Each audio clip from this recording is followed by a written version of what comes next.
Journalist ఎక్కడ? ఒకప్పుడు నీచ రాజకీయాలు, ఇప్పుడు నీచ జర్నలిస్ట్ అనే స్థాయికి నేడు ఆంధ్ర, తెలంగాణ జర్నలిజం దిగజారిపోతుంది.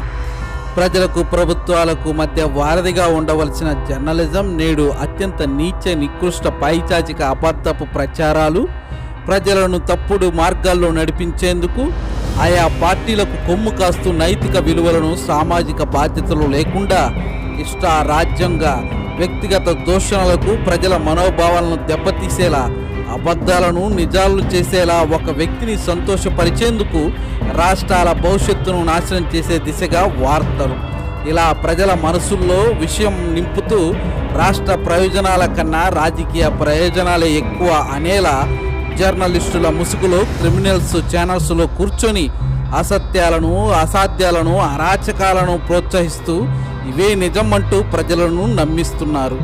రాష్ట్రం మరియు దేశ భవిష్యత్తులను అంధకారంలోకి నెట్టివేస్తున్న కొంతమంది క్రిమినల్ జర్నలిస్టులు, మాయమైపోతున్న నికాసైన జర్నలిజం, అది గమనిస్తున్న ప్రజానికం.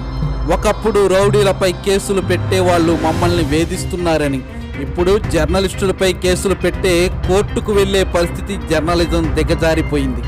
రానున్న తరాల కోసం, దేశ భవిష్యత్తు కోసం రెండు రాష్ట్రాల్లో జరుగుతున్న మీడియా రంగంలో అసత్యాలు రోజు రోజు తరబడి ప్రచురిస్తున్న వారిని గమనించి నేరుగా చొరవ తీసుకుని సుప్రీంకోర్టు వారిపై క్రిమినల్ కేసులు పెట్టాలని, లేని పక్షాన పెద్ద ఎత్తున దేశ భవిష్యత్తుకి, ప్రజల మనుగడకి ముప్పు ఏర్పడే అవకాశం ఉందని నొక్కి ఒక్కానిస్తున్న ప్రముఖులు.